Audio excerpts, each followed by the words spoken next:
안녕하세요. 오늘 하루도 걸림없고 보람 가득한 행복한 하루가 되기를 축원합니다. 불교가 어렵다고 이야기합니다. 심오하다고 얘기합니다. 그럴 때마다 저는 항상 떠올리는 문구가 있습니다. 부처님의 그 유명한 전도 선언입니다. 제자가 60명에 이르렀을 때 부처님께서는 제자들 보고 길을 떠나라고 말씀하십니다. 비구들이여 길을 떠나라. 많은 사람들과 그리고 천신들이 이익을 위해서 안락을 위해서 길을 떠나라. 처음도 중간도 끝도 훌륭한 법을 조리에 맞게 설하고 그리고 보여라. 같은 길을 두 사람이 가지 말아라. 바로 부처님의 유명한 전도선언입니다. 불법이 존재하는 이유는 누구나의 평안을 위해서입니다. 내가 나를 해치지 않는 이로움을 위해서입니다. 부처님 법이 뭐냐? 그랬을 때 바로 원칙이 그겁니다. 지금 하고 있는 내 생각이 나와 남을 이롭게 하느냐, 평안하게 하느냐, 바로 이 말입니다. 지금 당장 이롭게 하는 것이 이로운 것이 아닙니다. 그죠? 뒤탈이 나지 않아야 됩니다. 이로움이 이로움을 이루고, 그죠? 평안이 평안을 이루는 바로 그러한 이로움, 영원한 이로움과 영원한 평안입니다. 완전한 이로움과 완전한 평안은 어디에서 올까요? 모든 한계에서 벗어나지 않았을 때 옵니다. 온 법계 전체와 한편 먹었을 때 완전한 이로움과 완전한 평안이 옵니다. 나를 해칠 존재가 없고 나를 불안하게 할 대상이 없는 것입니다. 그리고 한계 속을 벗어났기 때문에 언제나 있는 그 자리입니다. 그래서 즐겁습니다. 나고 죽고 새롭게 바뀌어야 되고, 그죠? 강제적으로 내가 어떻게 돼야 되는 그런 상황을 벗어나게 됩니다. 강제적으로 내가 무엇을 해야 되는 상황, 그것이 바로 괴로움입니다. 갑갑함이죠. 그죠? 거기서 벗어난 거. 그래서 태어남이 부서졌다. 이렇게 얘기합니다. 다시는 나고 죽음에 들지 않는다. 그것이 영원한 이로움입니다.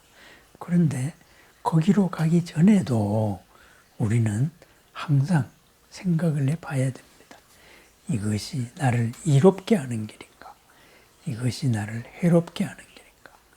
불끈 솟아오르는 썩냄이나, 그죠? 푹 가라앉는 슬픔이나 우울이나, 그래서 어쨌다는 거예요. 어제의 일로서 오늘을 그렇게 발목 잡아서 내가 지금 어쨌다는 거예요. 이것이 나를 이롭게 하는 거예요. 해롭게 하는 거예요. 아무것도 아닙니다. 에라 모르겠다입니다. 그죠? 에라 모르겠다 하고 확 나가기도 하고 푹 가라앉기도 합니다. 그것은 나의 평안도 아니고 이로움도 아닙니다. 이러한 평안과 이로움을 처음도 중간도 끝도 훌륭하게 설하고 보이라 이렇게 말했습니다. 그랬습니다. 이러한 평안을 직접 보여라. 누가 보일까요? 그러한 경지에 도달한 아라한들이 보입니다. 그러면은 이러한 법이 어려우면은 이것을 사람들한테 보일 수 있겠어요? 이건 어렵지 않습니다. 가장 가까운 데서 시작합니다. 가장 가까운 데서 시작한 인연, 바로 60명의 제자가 만들어지기까지의 과정에 있습니다. 부처님께서 대각을 이루시고 가장 가까운 인연을 찾으셨죠. 이 도리를, 이 이치를 더불어 전할 사람이 누군가? 바로 출가 수행하여 만났던 그러한 수행자들이었죠. 관을 해보니 이미 몸을 바꾸었습니다. 그래서 그 다음에 같이 수행했던 5 비구를 찾아갔지요. 그래서 그 5 비구를 제도하셨습니다. 그래서 세상에 6명의 깨달은 사람이 있게 됐습니다. 그래서 6명으로 있던 어느 날 어떤 부잣집 아들이 괴롭다, 괴로움을 외치면서 막 길거리를 헤매고 있었습니다. 그 청년의 이름은 야사였습니다. 야사, 그죠? 야사라는 이름은 그 청년이 태어났을 때 그 집 아버지가 부자였습니다. 그래서 동네 사람들에게 이름을 지어달라고 했을 때 밝은 일상과도 같이 많은 사람들을 밝게 하고 많은 사람들의 그런 햇볕의 강렬함을 또 막아주는 평안을 주는 존재가 되었으면 좋겠다 해서 야사라고 이름을 지었더랬습니다.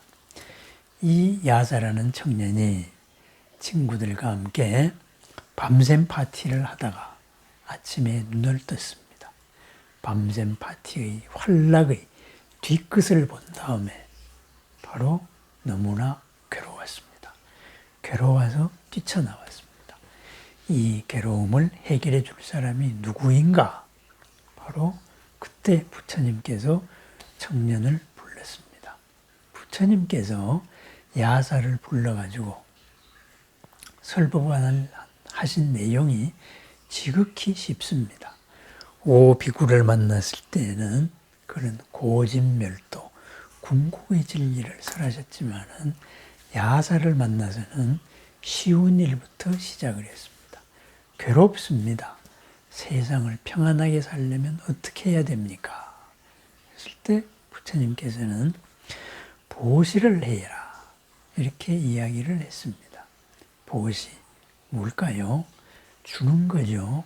준다는 것은 뭘까요? 내 마음을 여는 것입니다. 상대와 내가 벽을 허무는 것이죠. 그래서 서로가 한편이 되면 괴로움 하나가 없어집니다. 세상의 괴로움을 없애는 첫 번째, 바로 함께 나누는 것이다. 함께 한편이 되는 것이다. 이거죠. 두 번째는 계를 지키라고 하셨습니다. 그죠? 계. 누구나에게 해를 끼치지 않고 나를 이롭게 하는 원칙이 있는 사람을 살아라.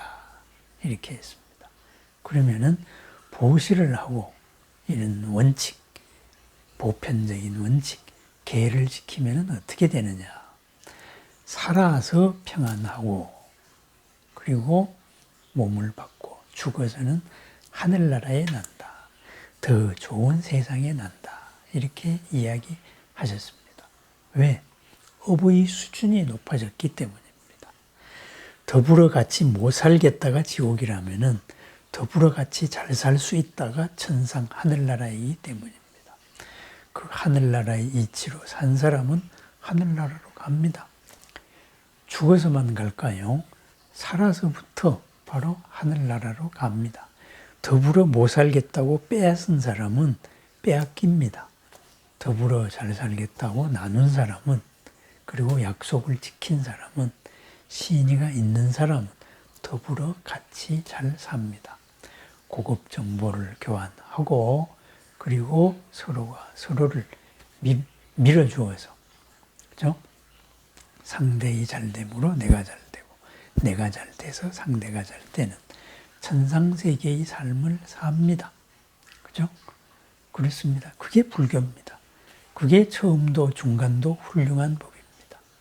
그리고 그러한 것에서 더욱 더 행복하려면 어떻게 해야 되느냐. 그러한 한계를 점점 더 확장해야 된다. 상대적인 한계를 넘어가야 된다. 그 그 전 단계가 뭐냐? 감각적인 쾌락에 끄달리지 말아야 된다. 이렇게 말씀을 하셨습니다. 아무리 환경이 좋아지더라도 감각적인 쾌락, 이 몸이 요구하는 것, 환경마다 입고 있는 이 옷, 그 옷이 요구하는 것, 하드웨어가 요구하는 대로 따라가다가 보면은 반드시 파멸이 온다. 지금 환락 파티의 끝이 너무나 보기 싫었던 장면을 목격하고 환멸을 느꼈던 것처럼 이 몸의 감각 아니면은 정신적인 감각에는 여러 가지 주의 주장이나 나의 것이라고 생각하는 것들이 있죠. 우리가 흔히 나누는 진영, 편가름입니다. 그죠? 상대편을 거의 짐승시하는, 그렇게 해서 모든 증오를 그쪽으로 투사해버리는 이런 것도 바로 한계입니다. 감각적 쾌락입니다. 이러한 감각적 쾌락에서 멀리 떠나야 된다. 거기에 이끌리면 안 된다. 알아차리는 거죠. 바꾸어 말하면 뭘까요? 내가 나의 주인으로 사는 것입니다. 그 주인으로 살다가 보면은 마침내 이러한 것에서 벗어나서 자유로워지고 싶다. 출리심이 생긴다.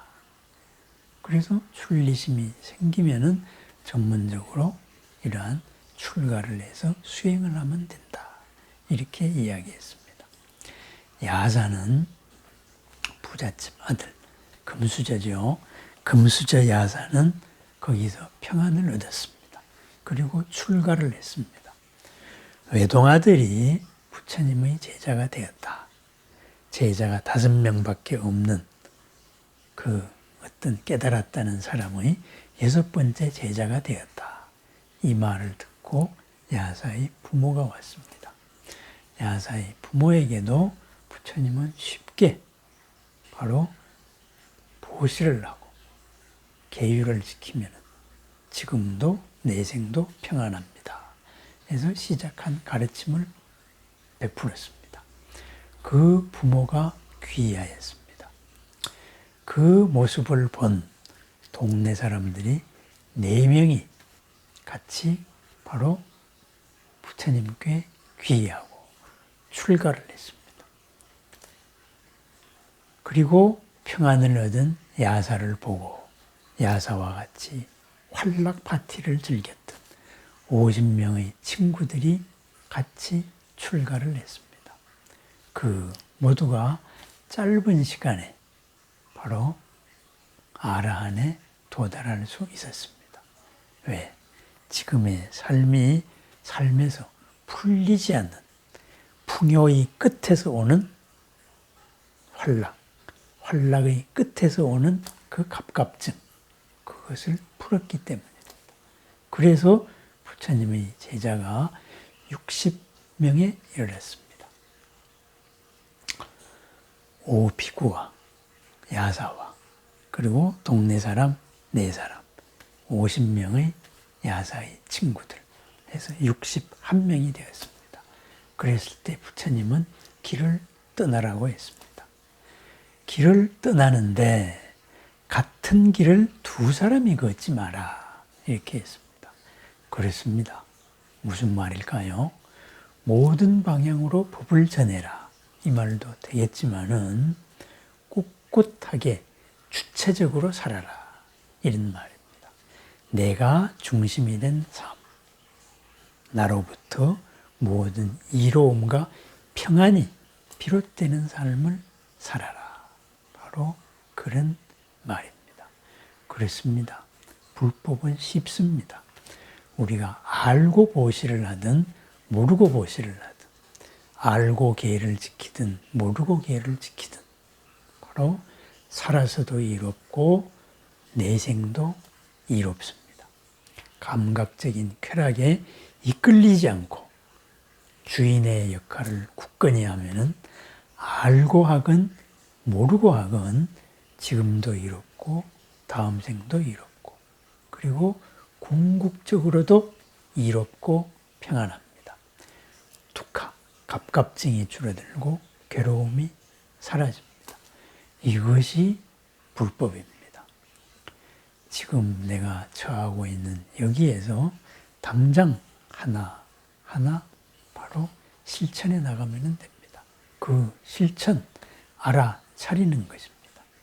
지금 이것이, 지금 이 행동이, 이 생각이, 이 물건이나 현상이 나를 이롭게 하는 것이냐, 나를 평안하게 하는 것이냐, 함께 사는 나에 속하는 타인을 이롭고 평안하게 하는 것이냐, 그것을 알아차리면 됩니다.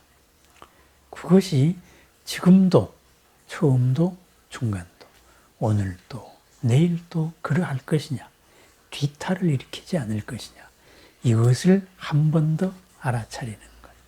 일어나는 생각을 삿띠, 바로 정념이죠. 바른 생각입니다. 알아차리는 생각, 주인된 생각이 바른 생각입니다. 바른 생각으로 알아차리는 삶, 그것이 불법입니다. 불법, 쉽습니다. 알고 쓰면 더 좋겠지만은 모르고 써도 그 과보 또한 처음도 중간도 끝도 훌륭합니다. 오늘 하루도 있는 그대로를 알아차리는 하루, 있는 그대로의 나를 알아차리는 하루, 있는 그대로의 나와 관계된 모든 현상을 알아차리는 하루, 그것으로 이루어가는 걸림없고 보람 가득한 만나는 모든 이들과 한편이 되는 하루를 축원합니다.